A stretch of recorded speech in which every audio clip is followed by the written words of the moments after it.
Meditative व्यूइंग्स में आप सभी को मेरा नमस्कार।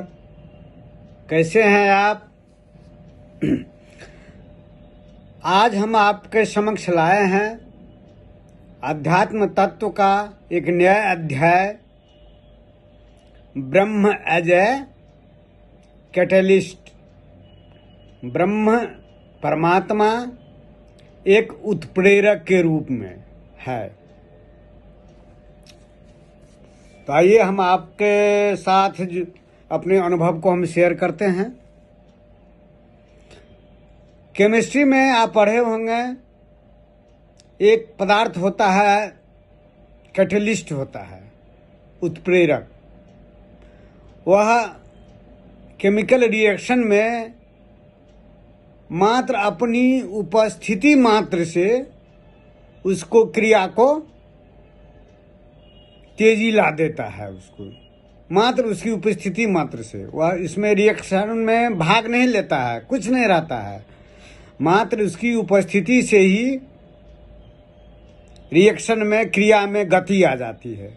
उसी ढंग से परमात्मा ब्रह्म का स्वरूप है आपका। यह अपने मात्र उपस्थिति मात्र से सारा क्रिया अपने आप होने लगता है। प्राण, शरीर में जो सांस जो चलती है, प्राण अपान, वह तीव्र हो जाती है। शरीर में गर्मी आ जाती है। मन भी अपना विचारना शुरू कर देता है। प्राण, मन, शरीर, सारा चीज वह है आपका हृदय में अवस्थित आत्मा, सोल, जो ये प्रकाश स्वरूप है।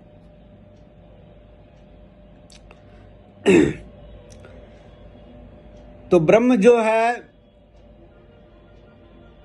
यह न कुछ करता भी नहीं है और न करवाता है आपसे। जैसे कोई कर्म करता है,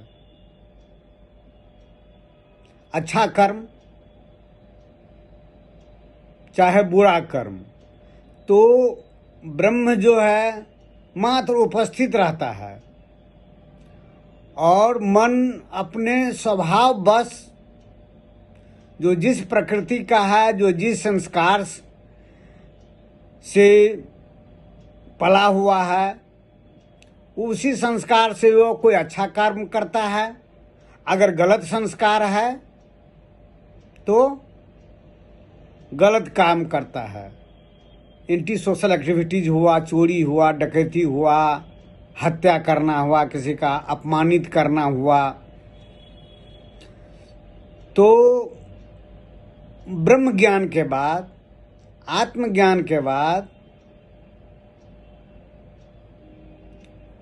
आदमी अपने समाधि में देखता है, यह प्राण और मन अपने स्वभाव वश जिस स्तर पर है, वह जो है गतिमान रहता है, चलमान रहता है। लोग आदमी समझता क्या है, जब तक ब्रह्म ज्ञान की प्राप्ति नहीं होती है तब मैंने बुरा कर्म किया। जो ही वो कर्ता बन जाता है, जब मैंने बुरा कर्म किया तो बुरा कर्म जो उसे जुट जाता है और उसका परिणाम होता है, उसको भोगना पड़ता है दुख के रूप में। उसी ढंग से कोई कहता मैंने अच्छा कर्म किया, जो ही मन में आया मैंने अच्छा कर्म किया, तो अच्छाई उसे जुट जाता है। तो अच्छाई का जो है पुण्य के रूप में आता है, परिलक्षित होता है, तो उसको भोगना पड़ता है सुख के रूप में। तो यही संसार जो है सुख और दुख का वह मिश्रण है आपका। लेकिन ब्रह्म ज्ञान के बाद, आत्मज्ञान के बाद,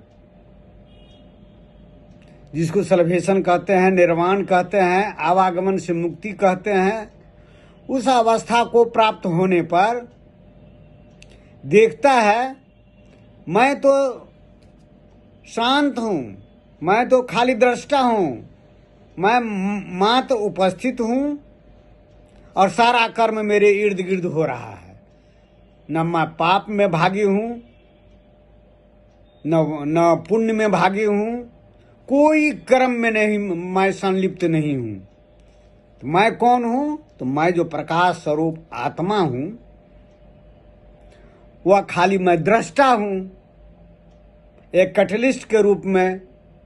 और सारा जितना कर्म जो हो रहा है मेरे ही इर्द गिर्द हो रहा है, मैं उसका कर्ता नहीं हूँ। तो ये भान होता है आपका समाधि में, निर्विकल्प समाधि में, ज्ञान प्राप्ति के बाद तब पता चलता है जो मैं प्रकाश स्वरूप हूँ और यह जो मेरा जो शरीर है वो भी मैं नहीं हूँ, न मैं प्राण भी नहीं हूँ, मैं सांस भी नहीं हूँ, मैं मन भी नहीं हूँ जो चलता है। तो मैं कौन हूँ?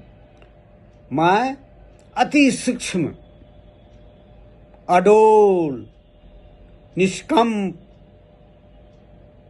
अस्थिर, अचल, प्रकाशमान आत्मा हूँ। और मुझसे ही जो है निःसृत ये सांस है, और सांस से निःसृत मन है, और उसी से अस्थिर प्राण या ब्रह्म परमात्मा से ही जो है यह शरीर का निर्माण हुआ है, पंच महाभूत है।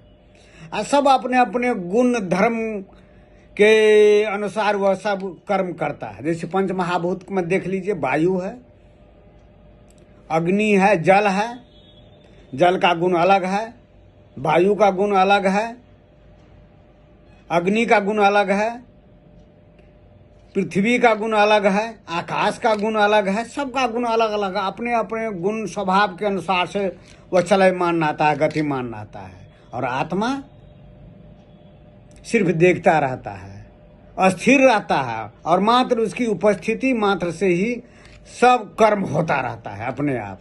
यह भान होता है निर्विकल्प समाधि में। और समाधि में तब पता चलता है मैं प्रकाश स्वरूप आत्मा हूँ, और मैं शरीर भी नहीं हूँ, प्राण भी नहीं हूँ, मन भी नहीं हूँ, मैं पंच महाभूत भी नहीं हूँ, मन बुद्धि चित्त से मैं पड़े हूँ,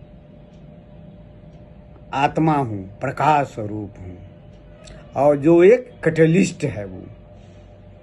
तो आज इतना ही, फिर दूसरे दिन हम